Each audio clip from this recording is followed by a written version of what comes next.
hasa ukizingatia ukipewa maudhui kuja kuzungumza mbele za mashekhe, basi natakiwa uzungumze hali ya kuwa unajua nini unachokizungumza. Ala kulli hal, maudhui iliyopewa ni fadlu at-tatawwu fi khidmati al-hujjaj, ni fadhila za kujitolea katika kuwahudumia mahujaji. Katika hii unwan ukitizama vizuri utakuta ndani yake panatakiwa ikhlas, kwa sababu fadhila za kujitolea, eka mstari hapo kwenye kujitolea. Ni kwa maana hiyo, manake ndani yake hakuna malipo. Fadhila za kujitolea malipo yake ni akhera, kujitolea ni hapa duniani. Kwa hiyo nitaanza katika unwani hiyo ndani yake ambayo inapatikana ikhlas, na katika miongoni mwa hadithi ambazo zinatisha ukitizama katika upande kwa yule ambaye atakayefanya amali hakuna ikhlas, ni hadithi ambayo anaisimulia Abu Huraira radhiallahu anhu. Anasema nimemsikia Mtume sallallahu alaihi wasallam akisema, inna awwala an-nasi yuqda yawm al-qiyamati alayhi rajulun istushhida, hakika mtu wa kwanza ambaye siku ya kiyama ataekewa hukumu au atahukumiwa ni mtu ambaye aliuawa katika jihad. Mtu huyu fautiya bihi fa'arrafahu ni'mahu fa'arafaha, ataletwa mbele ya Allah subhanahu wa ta'ala, na Allah subhanahu wa ta'ala atamkumbusha, amtajie neema zake ambazo alizomneemesha katika neema za siha, nguvu na mambo mengine ambayo yanomfanya mtu aweze kuingia katika jihad. Na huyu mtu azikumbuke hizi neema ambazo alizokumbushiwa, atazikumbuka kwamba kweli alineemeshwa. Qala, kisha Allah subhanahu wa ta'ala amwambie, fama amilta fiha, hizi neema nilizokupa zote umezifanyia kazi vipi? Huyu bwana atasema, qataltu fika hatta istushhidtu, mimi kwa neema hizi ulizonipa nimezitumia katika kupigana jihad mpaka nikauawa katika vita, nikapata shahada. Allah subhanahu wa ta'ala atamwambia, kadhabt, umesema uongo, kwa sababu anamwambia qataltu fika, nimepigana kwa ajili yako wewe. Hii fika manake kwa ajili khalisan lak, ni kwa ajili yako. Allah anamkatalia kwamba hukupigana kwa ajili yangu, akamwambia walakinaka qatalta li an yuqala jari'un, wewe bwana umepigana kwa ajili ya kwamba uambiwe kwamba wewe ni mtu shupavu. Faqad qil, na pamesemwa duniani kwamba fulani masha Allah jabari kweli kweli, tena shujaa wa kisawasawa.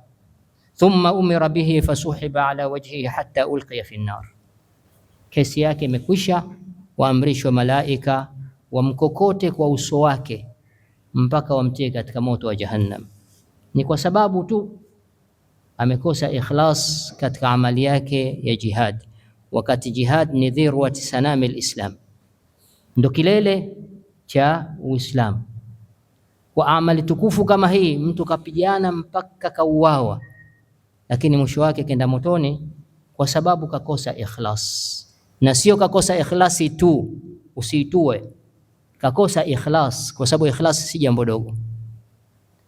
Kisha mtu mwingine ataletwa, wa rajulun ta'allama al-ilm wa 'allamahu, mtu mwingine amejifunza ilmu na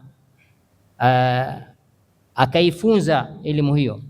Wa qaraa al-Qur'an, na akasoma Qur'ani katika uhai wake wa duniani akawafunza watu.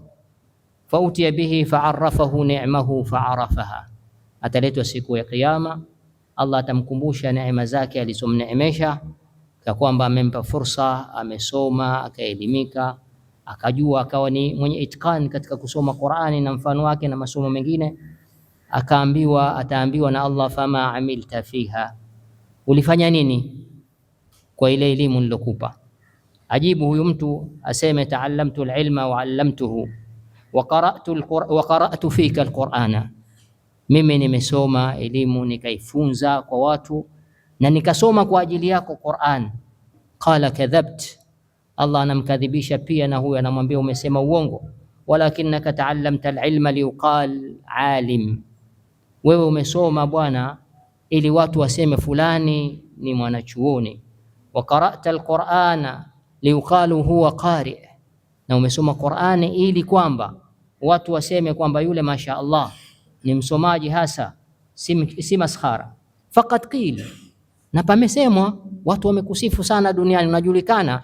Akitajwa alim basi wewe ni wa mbele, na akitajwa maqurra basi unawe masha Allah.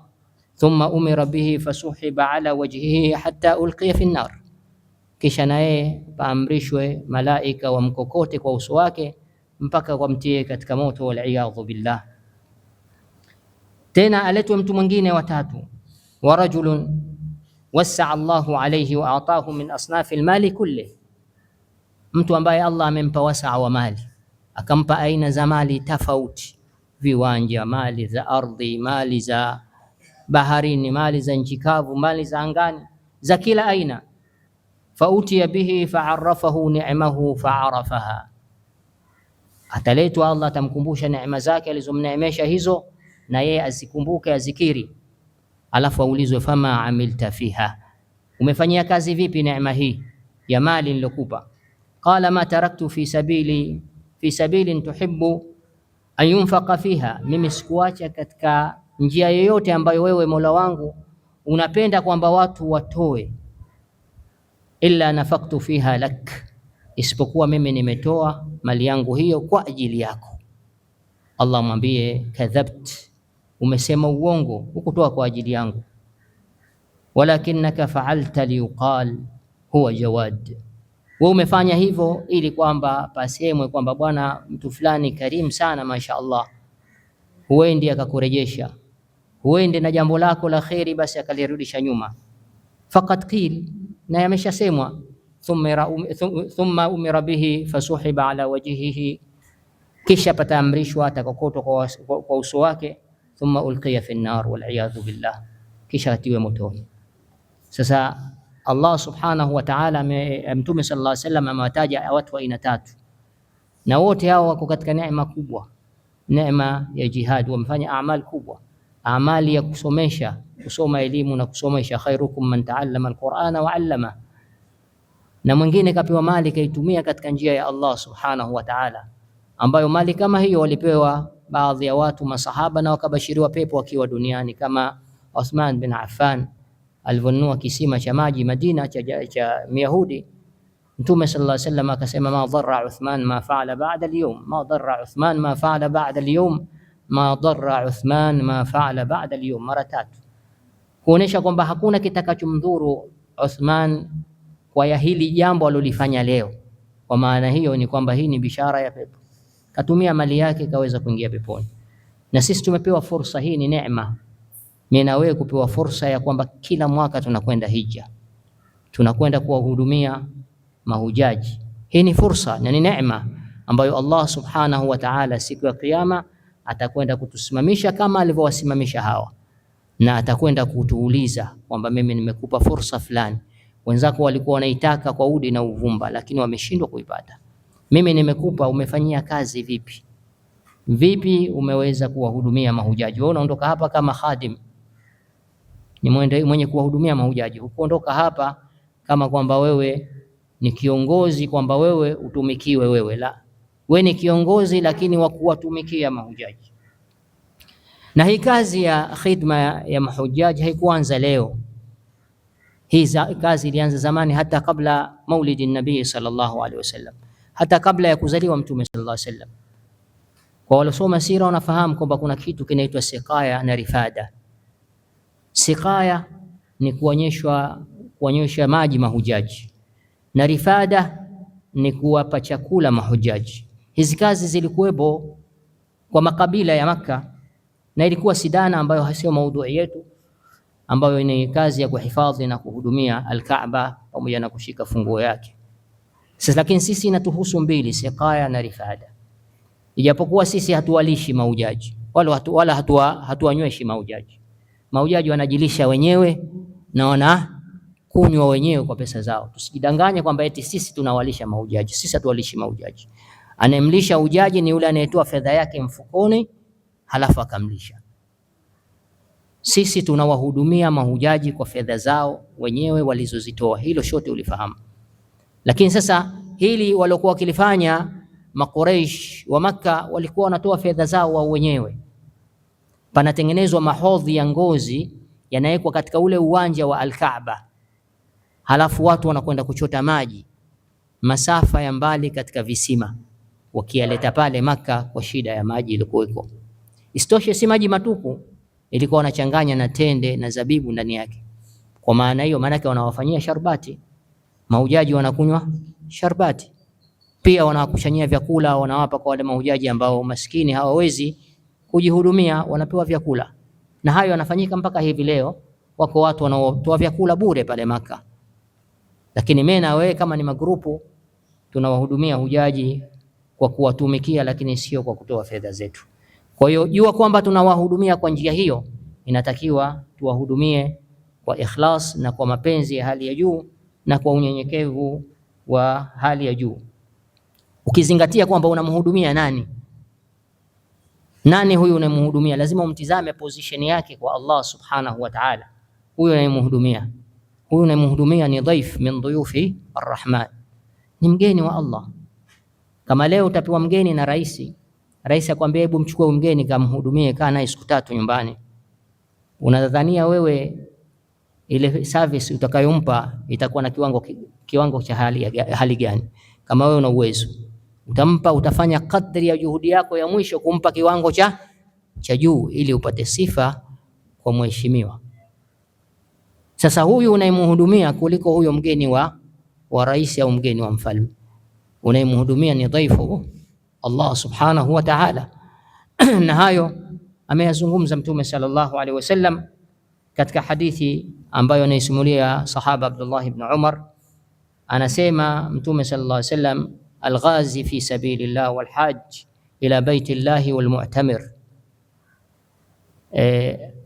mwenye kutoka kwa ajili ya kwenda kupigana jihad na hujaji ambaye ametoka kwa ajili ya kwenda kufanya hija, au mtu amekwenda kufanya umra, wafdullah da'ahum faajabuhu, hawa ni wageni wa Allah. Ujumbe huu wa Allah ni wageni wa Allah subhanahu wa ta'ala.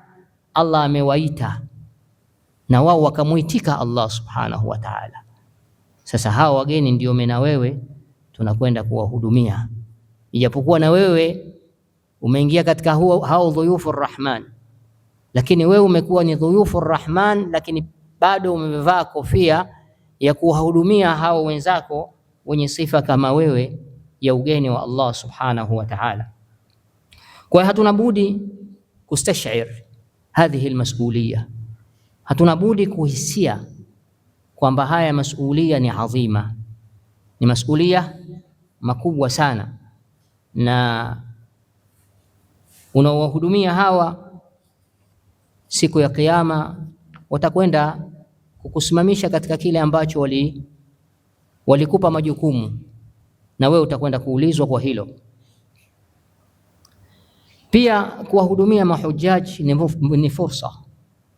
ni fursa ya ziyadat alhasanat wa raf'i darajat, ni fursa ya kuongeza wewe mema yako na kunyanyua daraja yako mbele ya Allah subhanahu wa ta'ala. Kwa sababu ukipewa hadhi ya wewe umhudumie mgeni wa Allah, maana yake nawe una hadhi kubwa.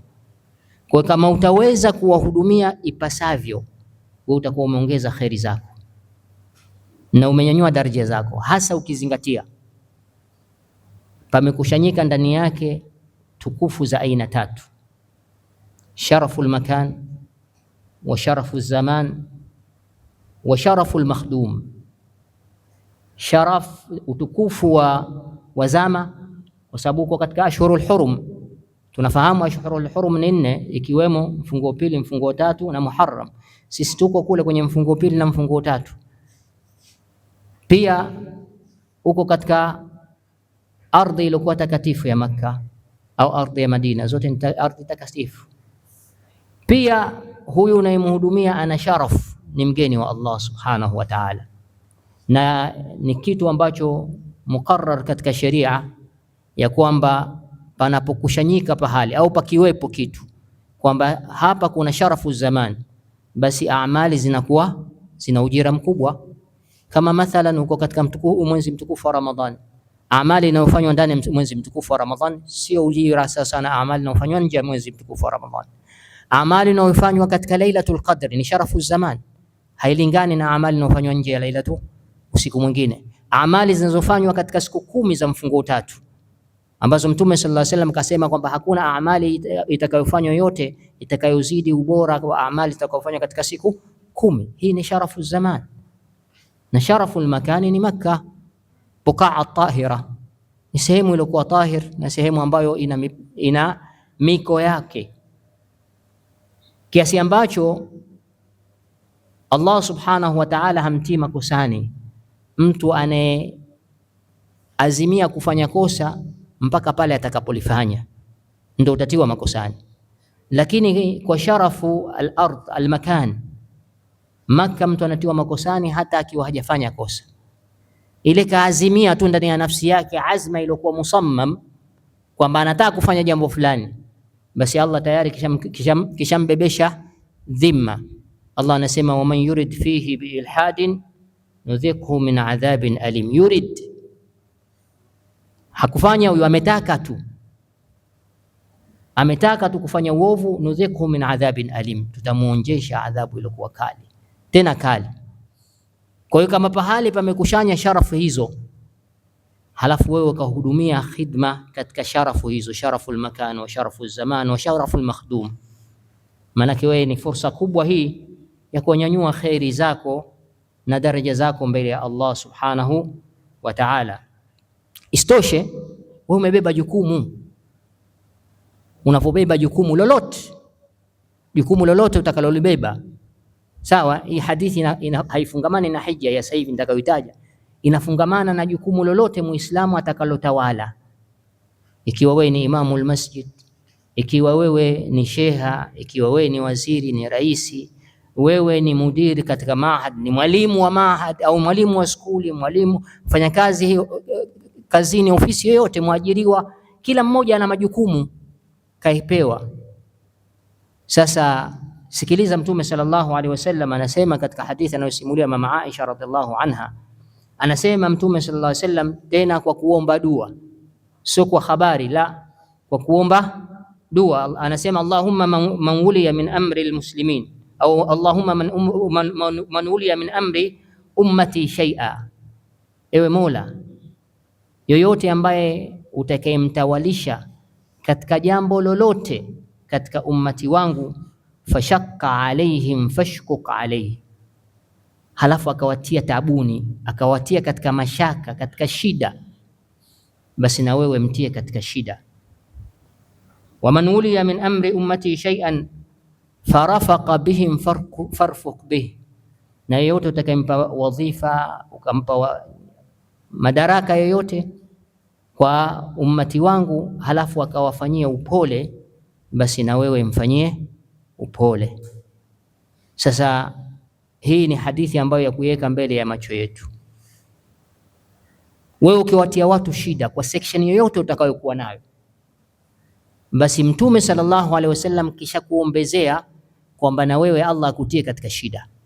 Kwa hiyo usije ukashangaa kwamba uko katika matatizo duniani, likimalizika hili linakuja hili, halijamalizika hili linakuja hili.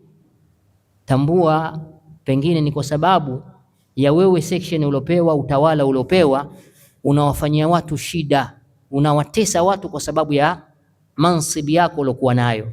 Hata familia nyumbani, we ni baba, we ni mama, unatakiwa ufanye upole nyumbani.